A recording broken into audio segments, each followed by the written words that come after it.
Sebab cuma permainan, cuma game yang bisa kita lakukan kapan saja kalau kita mau.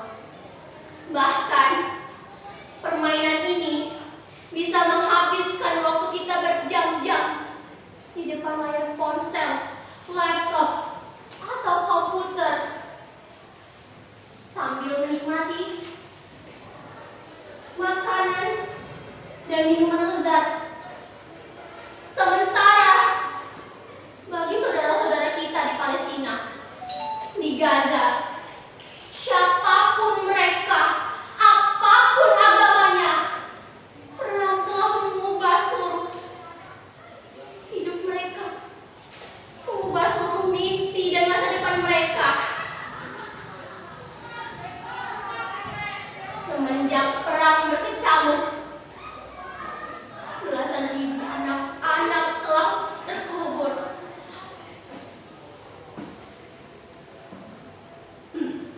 Orang-orang dewasa telah mengubah dunia ini menjadi tempat yang menakutkan dan penuh ancaman.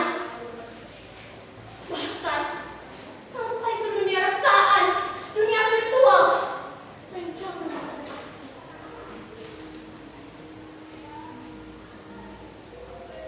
Dia bangkit perlahan dari dalam perahu, lalu berjalan beberapa langkah ke sisi lain yang tak jauh dari perahunya. Berjongkok, meraih sepotong kayu kering dan menggambar sesuatu di atas pasir pantai. Beberapa saat kemudian, dia terdiam, bersimpuh bertelakan kedua lutut, memandang ke horizon. Ia berkata separuh meratap, "Mengapa Tuhan tidak menciptakan bumi yang lain, tanah yang lain, yang hanya dihuni oleh anak-anak, tempat untuk bermain, rumah-rumah yang tentram, makanan yang cukup, dekat erat persaudaraan dan persahabatan, taman-taman bunga, kebun-kebun yang selalu berbuah." Dia kembali terdiam, menunduk, seakan merenungi sesuatu, lalu kembali menatap horizon. Dia berkata dengan suara yang masih agak garang,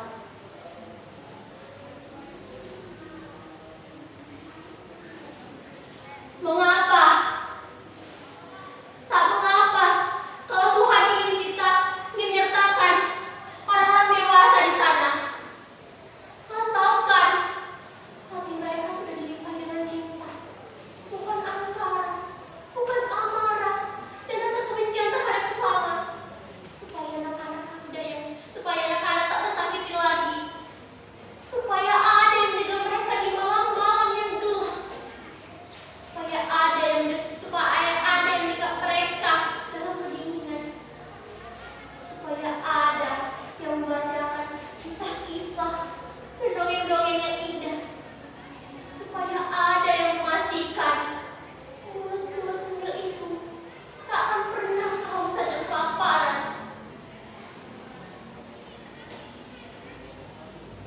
Dia kembali bangkit dan duduk di atas ombak kayu bekas perahu yang lama.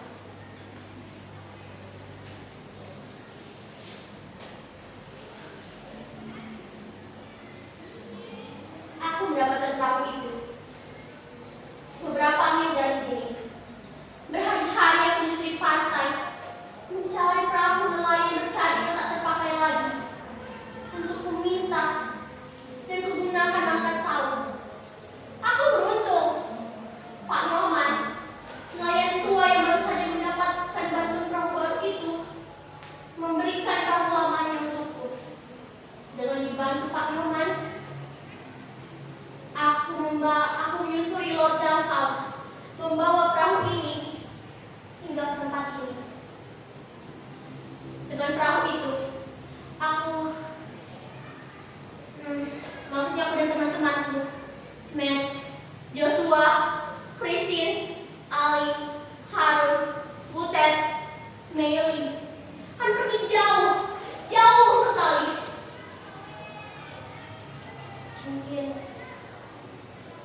sekarang diam-diam kalian bertanya, mengapa sekarang aku sendirian?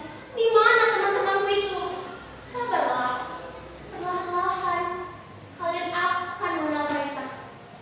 Mereka ada, hanya terkadang seolah tak ada, atau mungkin dianggap tak ada.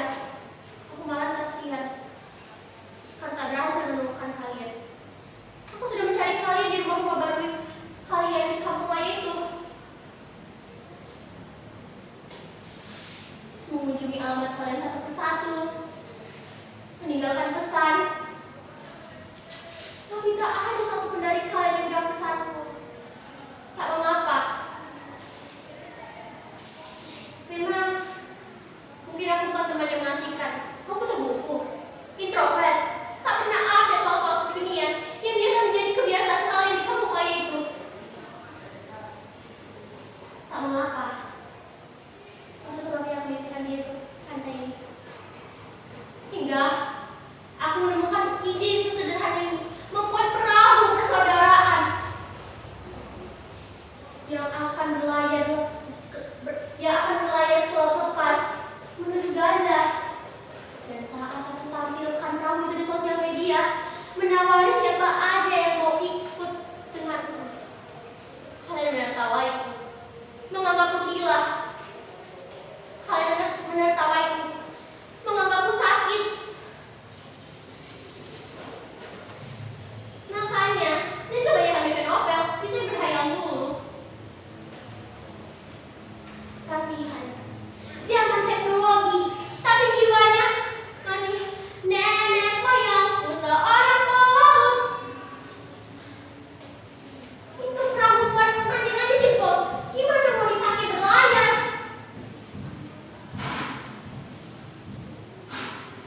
Urusan Gaza sudah ada yang pantas ngurusnya. Jangan ngadi-ngadi. Pelawak, sayang tak lucu. Ya, begitulah kalian menanggapi ajakanku. Aku memang hampir merasa sudah tak waras dengan ideku ini. Untunglah suatu malam, Matt, Joshua, Christine, Ali, Harun, Butet, Meli, teman-teman lamaku, mereka mengunjungiku ke pantai ini. Saat itu, aku sedang tidur di atas perahu.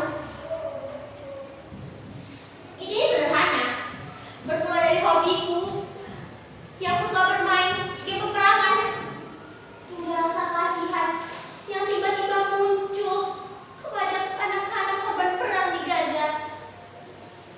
Aku mengajak teman-temanku berkumpul dan berbicara untuk melakukan sesuatu.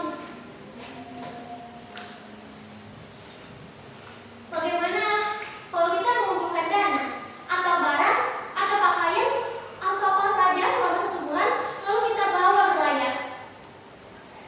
Begitulah kata Meli. Aku akan menyanyikan sebuah lagu cinta untuk anak-anak di Gaza. Lalu lagu ini akan kita sebarluaskan di seluruh akun sosial media. Dari sana, kita bisa mendapat tempat yang besar dan sejumlah uang untuk Gaza. Ngajak ide Joshua ini langsung disetujui oleh Butet. Keduanya memang hobi bermusik, tapi Joshua sangat spesial. Meski masih sangat belia, dia sering dipercayai untuk membantu membuat komposisi untuk kebaktian di gereja. Kini, aku membayangkan Joshua mewarisi bakat Amadeus Mozart. Lain lagi dengan Ali dan Harun. Mereka mengajarkan kami untuk makan secukupnya dan tidak berfoya-foya sebagai rasa hormat dan maaf kami untuk anak-anak yang kelaparan di Gaza. Sementara Christine menyarankan agar kami menulis surat mengadu pada Tuhan dan mengirimkannya ke Yerusalem, ke tembok ratapan. Sedangkan aku dan Matt mencari perahu untuk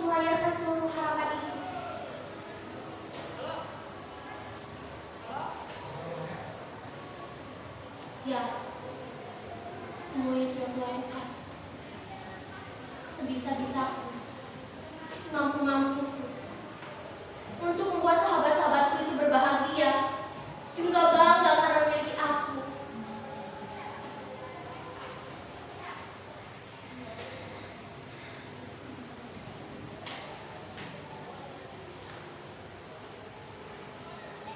Kami tahu apa yang kami lakukan hanya setetes air karena samudera penderitaan saudara-saudara kita di sana.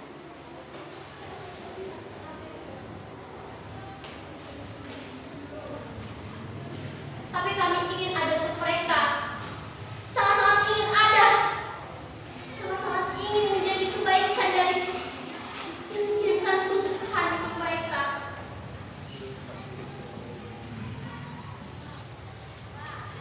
Mungkin kami hanya seperti semut yang membawa setes air untuk memadamkan Ibrahim alaihissalam. Air itu akan lenyap, menguap di kobaran api.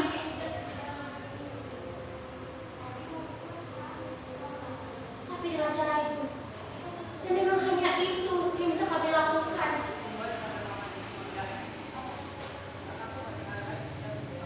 Hanya itu yang bisa kami lakukan sebagai ungkapan rasa cinta dan sayang kami pada anak-anak yang telah mati di Gaza, atau yang kini sedang bertahan dengan remah-remah roti di mangkuk karatan, berdebu-debu di panci-panci yang remuk oleh sepatu serdadu.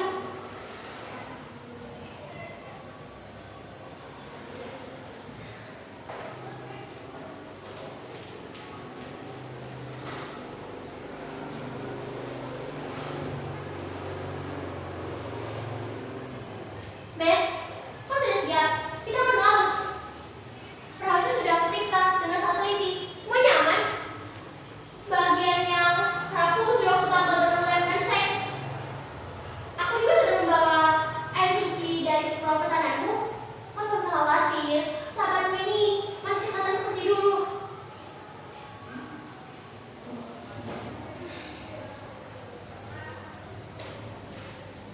Joshua, Christine, kenapa kalian diam di sana?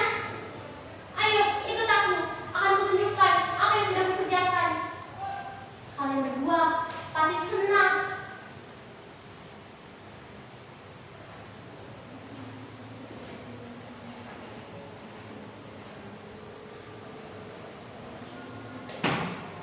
Lihat, semua surat-surat sudah kukumpulkan. Sebagian sudah kukirim melalui pos, dan kini sisanya kita akan bawa berlayar.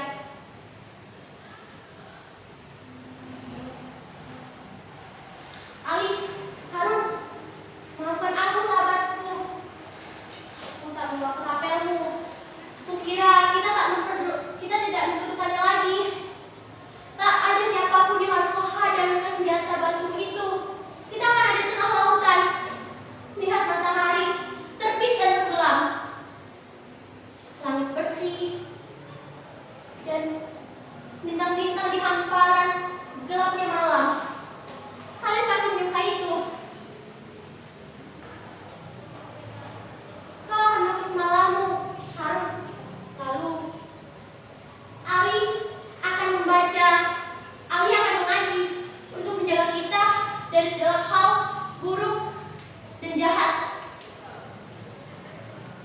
Butet, horas bah. Rindu kali aku denganmu. Lama tak dengar bernyanyi. Butet, di panggung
keduanya.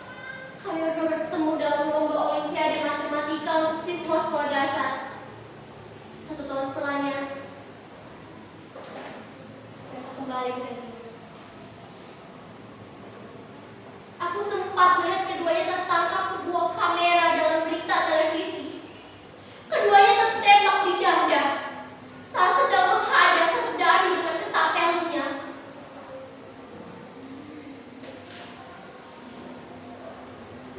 Joshua, Christine, keduanya itu terkubur dalam runtuhan gedung yang hancur karena ledakan bom. Itulah mereka, sahabat-sahabat, orang-orang yang tak akan pernah kalian kenal dan kalian anggap tak ada. Tapi bagiku, mereka tetap hidup dalam benak, dalam hati, dan sembunyi dalam catatan kelam.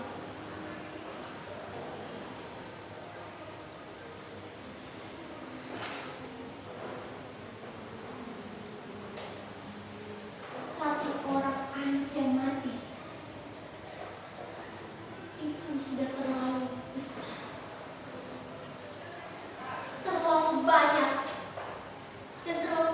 dan terlampau berat untuk ditangguhkan. Dan kini di Gaza, tiap jam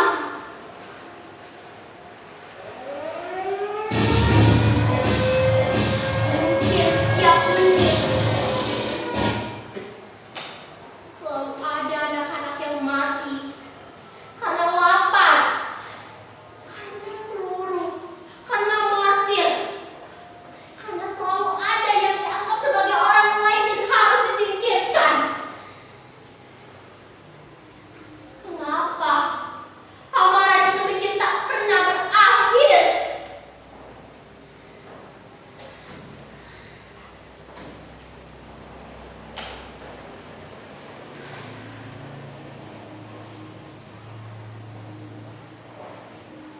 Benda-benda ini aku dapatkan dari sahabat-sahabatku tadi. Matt, Ali, Harun, Joshua, Christine, Butet, Mei. Dengan menyimpannya, aku bisa merasakan kehadiran mereka.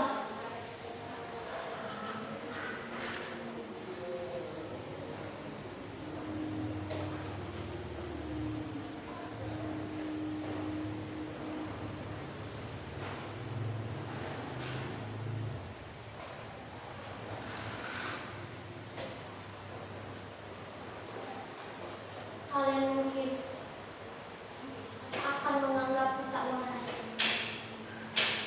Tapi apa yang bisa kulakukan untuk melepaskan sekedar rasa sayang?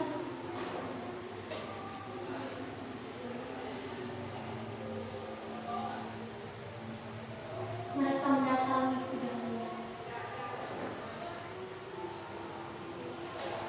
Di sana, kami memiliki sebuah perahu yang penuh dengan makanan, selimut, boneka, mainan, buku-buku.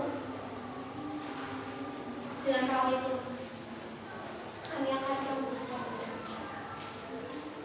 Kami seperti titik putih di tengah semesta kegelapan.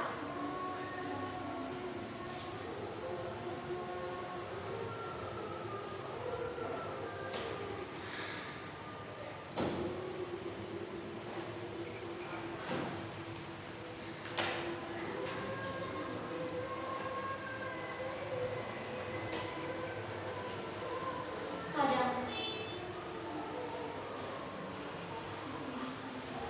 aku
santai.